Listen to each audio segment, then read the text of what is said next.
Hello friends, welcome back to our channel. आज जो है हम प्राचीन भारतीय इतिहास में जो उत्तर वैदिक काल कर रहे हैं। काफ़ी दिनों से ये जो क्लासें चल रही हैं, लेकिन 1 से 2 दिन में जो है समाप्त हो जाएंगी। एक पार्ट पूरा हो चुका है, दूसरा पार्ट है। आज जो है हम उत्तर वैदिक काल के संदर्भ में दोस्तों 2 चीज़ें देखेंगे। हम पहले तो क्या देखा है, ऋग वैदिक काल देखा है, और उत्तर वैदिक काल क्या है दोस्तों, बाद का काल है, जो कि आपका लगभग 1000 से लेकर के 620 ईसा पूर्व तक माना जाता है। कई जगह 500 बीसी तक मान लेते हैं, तो इस बात को लेकर के ज़्यादा कंफ्यूज नहीं होना है कहाँ तक माना जाता है। तो 1000 से 500 बीसी या 600 बीसी तक माना जाता है। और उत्तर का मतलब दोस्तों क्या होते हैं? उत्तर का मतलब मैं बता चुका हूँ कि उत्तर का मतलब क्या होता है, बाद। यानी कि बाद का जो वैदिक काल है उसे क्या कहते हैं? उत्तर वैदिक काल। जो पहले का वैदिक काल था उसे क्या कहते थे? पूर्व वैदिक काल कहते थे। इसमें हम आज 2 चीजें देखेंगे। पहली चीजें देखेंगे कि भौगोलिक विस्तार, दूसरी चीजें देखेंगे हम सामाजिक स्थिति। हमने पहली क्लास जो हुई थी हमारी ऋग वैदिक काल के संदर्भ में, उसमें देखा था कि आर्य किस प्रकार से मध्य एशिया से आए हुए हैं और ये ब्रह्मर्षि प्रदेश, इसके बाद गंगा यमुना की द्वाब की ओर कैसे पलायन हो रहे थे। इसमें जो देखेंगे कि हम ये पूरे के पूरे आर्य जो है विंध्याचल पर्वत तक आ जाएंगे, नर्मदा नदी तक आ जाएंगे, इनकी बात करेंगे। फिर हम देखेंगे उनकी सामाजिक स्थिति का अध्ययन करेंगे। चलिए क्लास की शुरुआत करते हैं। क्लास दोस्तों अगर आपको पसंद आए तो लाइक और सब्सक्राइब जरूर करिएगा, अंत में कमेंट भी कीजिएगा ताकि हमें भी एप्रिसिएशन मिल सके। चलिए देखते हैं फ्रेंड्स।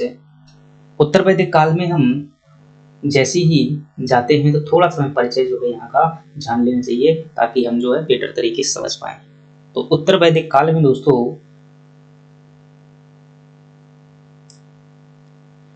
उत्तर वैदिक काल कब तक माना जाता है? आपका 1000 से लगा करके 500 या 600 बीसी तक माना जाता है।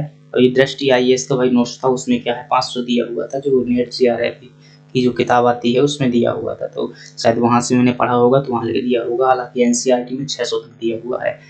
तो ये इसमें ज्यादा मंतव्य रहिएगा, 600 तक हो सकता है, 500 तक हो सकता है। उत्तर वैदिक काल की बात करें, भारतीय इतिहास में यजुर्वेद, सामवेद और अथर्ववेद के साथ ब्राह्मण, आरण्यक तथा उपनिषद के विकास काल को उत्तर वैदिक काल कहा जाता है।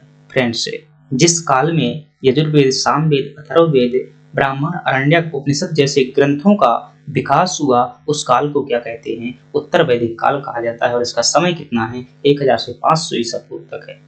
इस युग की सभ्यता का केंद्र पंजाब से बढ़कर कुरुक्षेत्र, दिल्ली और गंगा यमुना के द्वाब तक है, द्वाब के उत्तरी क्षेत्र तक आ चुका था। फ्रेंड्स, पहले जो क्षेत्र कहाँ हुआ करता था? पंजाब में हुआ करता था। वह क्षेत्र अब बढ़कर पंजाब से कहाँ तक आ चुका है? दिल्ली, गंगा यमुना द्वाब के उत्तरी हिस्सों तक आ चुका है। आर्यों के पूर्व की ओर दोस्तों, आर्य कहाँ रहते थे? पश्चिमी भारत में रहते थे। तो आर्य कहाँ की ओर प्रसारित हुए? पूर्व की ओर, पूर्वी दिशा की ओर। आर्यों के पूर्व की ओर प्रसार के विषय में दोस्तों एक ग्रंथ है, याद रखिएगा, बहुत महत्वपूर्ण है। आपसे प्रश्न में पूछा जाएगा कि आर्यों के पूर्व की ओर प्रसार के विषय में जानकारी किस ग्रंथ से प्राप्त होती है? शतपथ ब्राह्मण से प्राप्त होती है। और क्या जानकारी प्राप्त होती है? इसमें एक कथा वर्णित है, किसकी? कि विदेह माधव नाम का एक व्यक्ति है। कौन है? संत है, ऋषि है। विदेह माधव नाम का एक व्यक्ति, माधव की कथा का वर्णन मिलता है किसमें? शतपथ ब्राह्मण में। और इसी कथा में बताया गया है कि आर्य किस प्रकार से पूर्व की ओर प्रसारित हुए थे।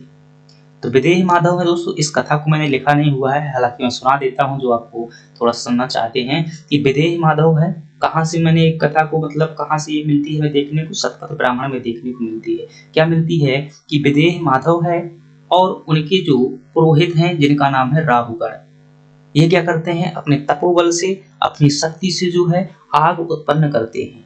और यह आग दोस्तों कहाँ से? ये जहाँ इनका निवास स्थान हुआ करता था, पंजाब के क्षेत्र में, जहाँ ये अपना तपो, जहाँ जो भी झोपड़ी वगैरह जो भी रही होगी, वहां से क्या करते हैं? ये आग उत्पन्न करते हैं। और वो आग पेड़ पौधों, नदी सभी को जलाते हुए सरस्वती नदी के किनारे से, कहाँ? सरस्वती नदी के किनारे से जो आग उत्पन्न होती है, वो आग सभी को जलाते हुए पहुंचती है आगे। कहाँ तक पहुंचती है फ्रेंड्स? ये पहुंच जाती है आपकी सदा नीरा नदी तक पहुंच जाती है। कहाँ तक है? सदा नीरा नदी तक पहुंच जाती है। सदा नीरा, सदा नीरा जिसे हम क्या कहते हैं? गंडक कहा जाता है। क्या कहते हैं?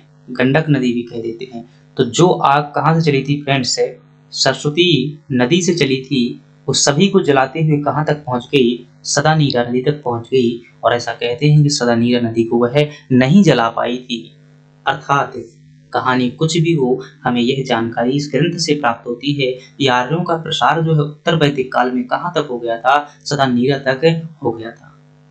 तो फ्रेंड्स ये आपकी खास बात, ये आपसे परीक्षा में पूछा जाएगा। दूसरी बात करें फ्रेंड्स, इस काल में लौह तकनीकी युग की शुरुआत इसी युग से जोड़ा जाता है। मतलब जो भारत में लोहा का विकास हुआ, लोहा की खोज हुई, वो कहाँ हुई? वो दोस्तों उत्तर वैदिक काल में हुई। कब हुई? ये 1000 से 500 मतलब लगभग 1000 ईसा पूर्व के आसपास हुई थी। और फ्रेंड्स ये कहाँ पर हुई थी मैं भी बता दूं, तो उत्तर प्रदेश का जो एक जिला है जिसका नाम है एटा जिला। क्या नाम है? एटा जिला। एटा जिला में जो है एक स्थान है, इसका नाम है अतरंजी खेड़ा। अतरंजी खेड़ा। तो इस अतरंजी खेड़ा से जो है लोहा के 1000 ईस्वी के आसपास के साक्ष्य जो है प्राप्त हुए हैं। तो मोस्ट इंपोर्टेंट प्रश्न है।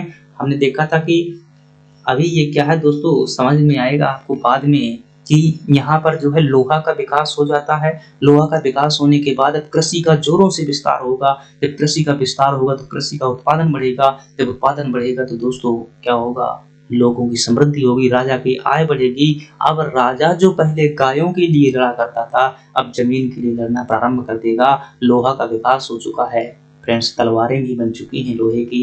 अब जो है एक नए युग की शुरुआत होगी। इसीलिए तो 6वीं शताब्दी ईसा पूर्व में अर्थात उत्तर वैदिक काल के अंत में द्वितीय नगरीय क्रांति आ जाती है। इसे महाजनपद काल कहते हैं और कई राज्यों का उदय होता है। हम बहुत अच्छे तरीके से देखेंगे। तो इस युग की एक खास बात थी लोहा की शुरुआत। और ये आने कथा देखी किसने मिलती? शतपथ ब्राह्मण में आर्यों के विस्तार के संदर्भ में। इस युग की विशेषता दोस्तों दूसरी भी है, चित्रित धूसर मृतभान परंपरा के निर्मित पात्र। दोस्तों जो बर्तन होते थे पुराने जमाने में मिट्टी से बनाए जाते थे, दो प्रकार के बर्तन होते थे, एक चित्रित धूसर मृतभान, एक गैरिक मृतभान, जिसमें चित्र वगैरह बने हुए होते थे, पेंटिंग होती थी, कलर होते थे, चित्रित धूसर मृतभान थे। और उनकी शुरुआत दोस्तों इस युग में होती है। यहाँ की जो विशेषता है अर्थात यहाँ पर ये प्रयोग किए जाते थे। अगर मेरी क्लासें आप देख रहे हैं तो कमेंट बॉक्स में बताइएगा कि मृतभांड के प्राचीनतम साक्ष्य कहाँ से प्राप्त हुए हैं। मैंने ये दोस्तों आपको पाषाण काल में ये टॉपिक पढ़ाया हुआ था। चलिए आगे बात करते हैं। उत्तर वैदिक काल में दोस्तों अब हम बात करते हैं भौगोलिक विस्तार की।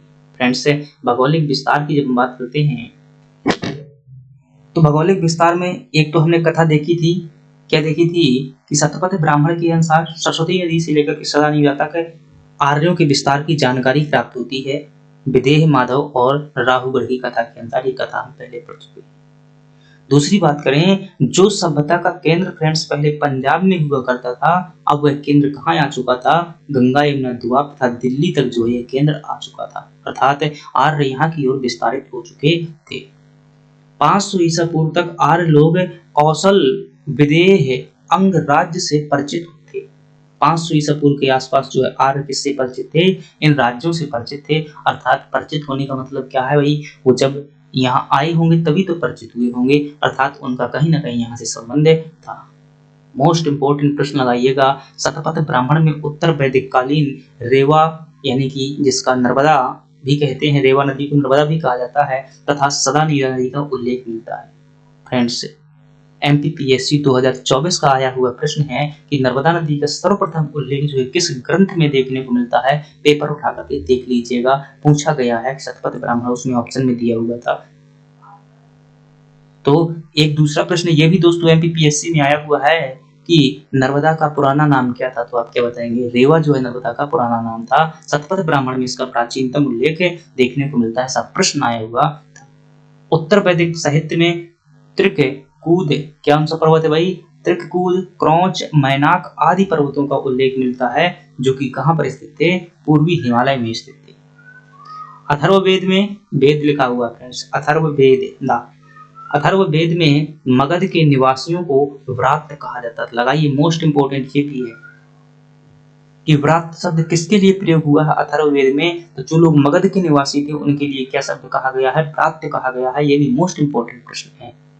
तो ब्राह्मण शब्द अथर्ववेद में मगध के निवासियों के लिए प्रयुक्त हुआ है। शतपथ ब्राह्मण में नर्मदा नदी को क्या कहा गया है, रेवा के नाम से उल्लेख भी देखने को मिल जाता है। ये दोस्तों क्या था, भौगोलिक विस्तार था। कहने का आशय है कि यार अब पंजाब से लेकर के कहाँ आ चुके थे, यहाँ पर बिहार और गंगा यमुना द्वार तक आ चुके थे, दिल्ली तक आ चुके थे। उन्हें यहाँ मतलब विंध्याचल पर्वत का भी वो उल्लेख करते हैं। पूर्वी हिमालय के पर्वतों की जानकारी इन्हें थी, कभी न कभी गए होंगे। तो ये क्या था दोस्तों, भौगोलिक विस्तार था। अब हम बात करते हैं उत्तर वैदिक काल की सामाजिक स्थिति की बात करते हैं। फ्रेंड्स, जब हम उत्तर वैदिक काल के सामाजिक स्थिति की बात करेंगे तो देखिएगा यहाँ पर सामाजिक स्थिति में जो पिछले भी बता चुका हूँ कि क्या क्या पढ़ते हैं चीजें, बड़े ध्यानपूर्वक बातों को एक एक सुनिएगा। बाद में आप चाहें तो लिख सकते हैं, PDF भी आपको मिल सकता है, यदि आप कमेंट में बता देंगे। उत्तर वैदिक काल में सामाजिक व्यवस्था का आधार क्या था दोस्तों, वर्ण व्यवस्था ही था। थोड़ा सा परिचय देख रहे हैं, अभी हम एक एक हेडिंग करके देखेंगे। तो उत्तर वैदिक काल में जो भी सामाजिक व्यवस्था थी उसका आधार क्या था, वर्ण व्यवस्था ही था। हालांकि पहले भी आधार क्या था दोस्तों, वर्ण व्यवस्था ही था पूर्व वैदिक काल में, लेकिन कुछ परिवर्तन हो गया था। यहाँ पर जो वर्ण व्यवस्था में क्या आ चुकी थी फ्रेंड्स, है कठोरता आ चुकी थी। हमने देखा था पूर्व वैदिक काल में कि जो वहां पर वर्ण व्यवस्था थी, वहां ब्राह्मण क्षत्रिय वैश्य शूद्र सभी बराबर थे। वो सिर्फ है कर्म आधारित वर्ण व्यवस्था थी, जो जैसा कार्य करेगा वैसा ही उसका नाम देखने को मिलेगा। लेकिन यहाँ दोस्तों ये व्यवस्था क्या हो चुकी है, कठोर हो चुकी है। और इसमें कठोरता का मतलब क्या है, कठोरता का मतलब ये है कि जो जिस जाति में जन्म लेगा उसी जाति का कहलाएगा, कर्म के आधार पर नहीं। यहाँ पर जो है वर्णों का आधार कर्म पर आधारित न होकर के जाति व जन्म पर आधारित हो गया था। अर्थात अब जाति व्यवस्था वर्ण व्यवस्था कैसी बन रही थी, जन्म पर आधारित बन रही थी। समाज में अनेक, थोड़ा सा मिसप्रिंट है यहाँ पर, समाज में अनेक धार्मिक श्रेणियों का उदय हो गया था, जो कि कठोर होकर विभिन्न प्रकार की जातियों में बदलने लगी थी। इस काल में व्यवसाय भी अनुवांशिक होने लगे थे। मैंने पिछली जो पूर्व वैदिक काल पढ़ा था उसमें एक कथा बताई थी कि उसमें एक व्यक्ति कहता है कि मैं जो है कवि हूँ, मेरे पिता क्या है, वैद्य हैं, और मेरी माता क्या है, चक्की का काम करती है। मतलब अलग अलग कर्म कर सकते थे, लेकिन यहाँ पर जो है अब व्यवसाय अनुवांशिक हो चुके हैं। जिसके दादा जो करते थे वही उसको नाम मिलेगा, वही कर्म मिलेगा। कहने का सही है कि वर्ण व्यवस्था यहाँ पर कैसी हो चुकी है, कर्म आधारित हो चुकी है। चलिए थोड़ा वर्ण व्यवस्था की बात कर लेते हैं। हालांकि वर्ण व्यवस्था की बात पहले भी कर चुके हैं। वर्ण व्यवस्था में 4 वर्ण होते हैं। पहला वर्ण कौन सा है, ब्राह्मण है, फिर क्षत्रिय है, वैश्य है, शूद्र है। अब भेदभाव का थोड़ा सा यहाँ आधार देखिएगा। ब्राह्मण के लिए यहाँ पर क्या कहते हैं, ए ही। ब्राह्मण के लिए जो उत्तर वैदिक काल में शब्द आया है ए ही, मतलब क्या है, मतलब कोष्टक में दो आइए। और क्षत्रिय के लिए क्या क्या कहा गया है, आग ही। आग ही कहा गया है, मतलब कहा गया आओ। वैश्य के लिए क्या कहा गया है, आद्रव, मतलब जल्दी आओ। और शूद्र के लिए क्या कहा गया है, आधाव, दौड़ कर आओ। तो इस प्रकार के शब्द भी कहीं ना कहीं व्यक्ति की श्रेष्ठता को, महत्व को बताते हैं। ये जो 3 जातियां थी ऊपर की, ब्राह्मण क्षत्रिय वैश्य शूद्र, इन्हें क्या कहा जाता था फ्रेंड्स, द्विज कहा जाता था। कई लोग हिंदी में आपको पढ़ाएंगे द्विज जो है ब्राह्मण का पर्यायवाची होता है, पंडित का पर्यायवाची होता है।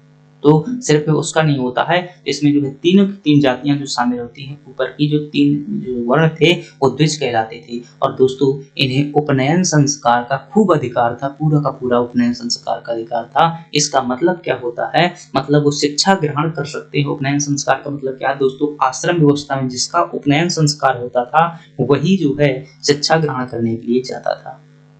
और जो दोस्तों शूद्र वर्ग था, इसे उपनयन संस्कार का अधिकार नहीं था शिक्षा से यह जो लोग थे क्या थे, वंचित थे।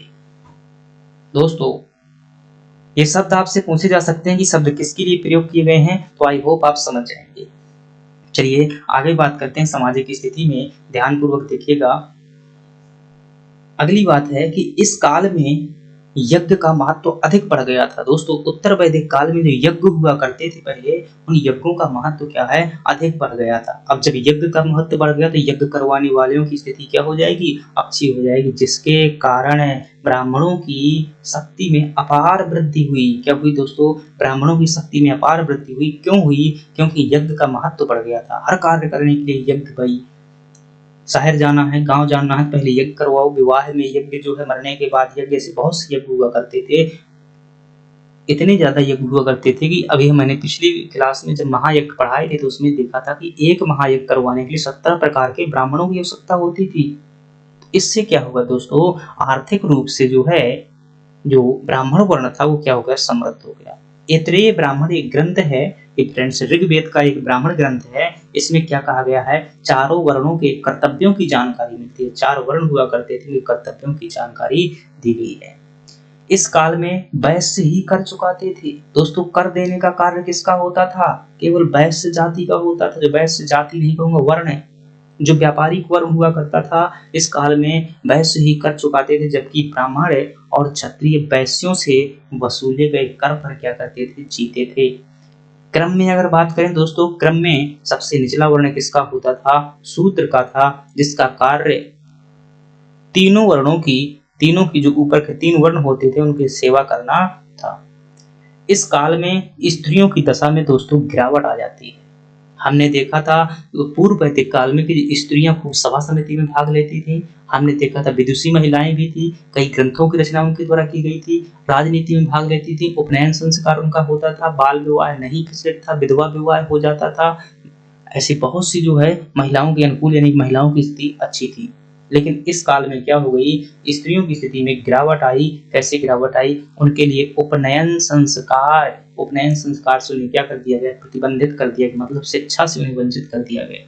ऐत्रेय ब्राह्मण में पुत्री को कृपण कहा गया है। दोस्तों मोस्ट इंपोर्टेंट लगाइएगा, कृपण शब्द है। कृपण किसके लिए शब्द प्रयोग किया गया है, पुत्री के लिए। कृपण का मतलब होता है कि दूसरे की कृपा से जी रही है। तो ऐत्रेय ब्राह्मण में क्या कहा गया है, पुत्री को कृपण कहा गया है। स्त्रियों का पैतृक संपत्ति से, यानी कि जो पिता की संपत्ति होती है, पैतृक संपत्ति से अधिकार छीन गया था। सभा में प्रवेश वर्जित था। सभा क्या थी दोस्तों, हमने बात की थी कि ऋग्वैदिक काल में जो राजनीतिक संस्थाएं हुआ करती थी वो क्या थी, सभा थी। और सभा में ऋग्वैदिक काल में महिलाएं खूब भाग लेती थी, पुरुषों के साथ में यज्ञ में भी भाग लेती थी। लेकिन इस काल में आते आते जो है स्त्रियों की संपत्ति से भी अधिकार से वंचित हो गई, उपनयन संस्कार यानी शिक्षा से वंचित हो गई, और राजनीति से भी वो क्या है, भाग नहीं लेने लगी। कुछ महिलाएं हालांकि देखने को मिलती हैं जो विदुषी महिलाएं थी, जैसे कि गार्गी, गंधर्वा, ग्रहीता, मैत्रेयी, वेदवती, काशकृत्स्नी आदि उत्तर वैदिक काल की जो विदुषी महिलाएं हुए। पारिवारिक जीवन दोस्तों उसी प्रकार का था जैसे कि पिता के मतलब परिवार में जो है मुख्य पितृसत्तात्मक समाज था। जैसा कि पहले ऋग्वैदिक काल में पारिवारिक स्थिति थी वो पूर्व के समान ही है। यहाँ पर एक नई बात हुई, गोत्र प्रथा का प्रचलन हुआ। ये गोत्र प्रथा क्या होती है, आपने सुना होगा कि हम कश्यप गोत्र के हैं, हम इस गोत्र के हैं, उस गोत्र के हैं। ये शंकराचार्य जी भी बताते रहते हैं इसके बारे में। तो गोत्र का मतलब होता है दोस्तों, सीधी सी बातें समझिएगा कि एक जो मूल पुरुष के वंशज हैं वो क्या है, एक गोत्र के व्यक्ति कहलाते हैं। जो एक मूल जो आपके दादा के दादा परदादा के परदादा हैं, तो उनके जो आपका परिवार पूरा वंशज है वो क्या कहलाएगा, एक गोत्र कहलाएगा। और अपने गोत्र में जो विवाह संबंध नहीं बनाए जाते हैं।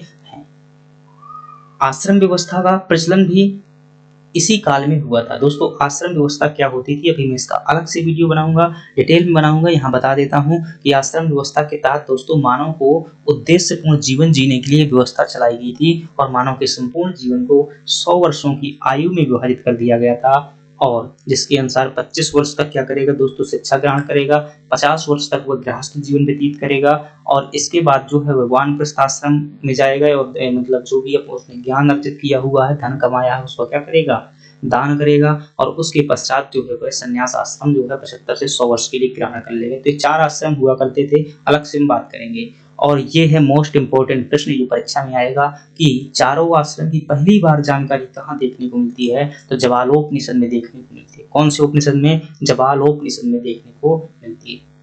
एक ग्रंथ है मैत्रायणी संहिता, क्या कहता है, स्त्री को दूध तथा मदिरा के समान बताता।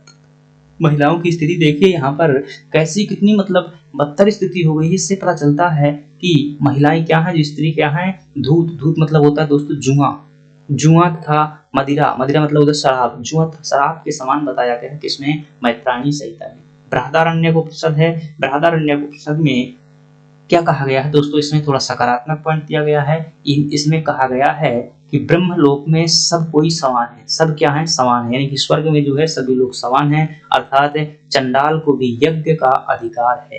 क्या है, यज्ञ का अधिकार। दोस्तों इसी काल में जो शुद्धिकरण के हेतु, शुद्धिकरण का से सिर्फ दोस्तों जाति व्यवस्था से मत लीजिएगा, शुद्धिकरण का से यहाँ पर बायोलॉजिकल बैक्टीरिया की दूर करने से भी है। तो शुद्धिकरण के लिए व्यक्ति की मानसिक, शारीरिक और सभी प्रकार के शुद्धिकरण के लिए 16 संस्कार चलाए गए थे। क्या चलाए गए थे? 16 संस्कार भी इसी काल में चले हुए। संस्कार का वीडियो भी दोस्तों हम अलग से बात करेंगे। 16 संस्कार अगर यहीं पर पता था तो सामाजिक जीवन बताने में ही आधा घंटा लग जाते। संस्कार अलग से होगा, आश्रम अलग से होंगे। तो इस प्रकार फ्रेंड्स हमने क्या देखा, सामाजिक स्थिति देखी। निष्कर्ष रूप में मैं कहूँ तो कह सकता हूँ कि पूर्व वैदिक काल में जहाँ महिलाओं की स्थिति आदर्श थी, महिलाएं जो है राजनीति, सभा समिति, यज्ञ इत्यादि में पति के साथ में भाग ले लेती थी। पति की जो है अर्धांगिनी के रूप में वहां पर माना जाता था। वहीं बाद के जो उत्तर वैदिक काल है, यहाँ पर महिलाओं की स्थिति गिर गई। उन्हें उपनयन संस्कार से वंचित कर दिया गया, संपत्ति के अधिकार से भी उनका छिन गया। ऐत्रेय ब्राह्मण में पुत्री के लिए कृपण जैसे शब्द देखने को मिलते हैं। उन्हें जुआ और शराब से तुलना की गई है। इस प्रकार से फ्रेंड्स क्या है, हमारा ये ऋग वैदिक काल की सामाजिक और भौगोलिक स्थिति हुई। कल हम देखेंगे राजनीतिक, धार्मिक और आर्थिक स्थिति देखेंगे। परसों वैदिक साहित्य देखेंगे। 2 दिन में हमारा टॉपिक जो है कंप्लीट हो जाएगा। क्योंकि हम डिटेल से कर रहे हैं भाई, हर बार जो है सभी परीक्षाओं के लिए है, तो आपको इसी प्रकार से पढ़ना होगा। परीक्षा में भाई अगर प्रश्न पकड़ना है ना, तो इसी प्रकार से पढ़ना होगा। बाकी सिर्फ दिखावा करना हो तो मैं भी बता सकता था 3-4 बातें और हो गया समाज का, लेकिन ऐसा नहीं है। आप देखेंगे परीक्षा में अगर प्रश्न आएंगे तो ऐसे ही आएंगे। चलिए फ्रेंड्स, अगर आपको अच्छी लगी है क्लास तो लाइक सब्सक्राइब कर दीजिएगा भाई, इसमें कोई फीस नहीं लगता है। आप चाहें तो कर सकते हैं। चलिए, धन्यवाद।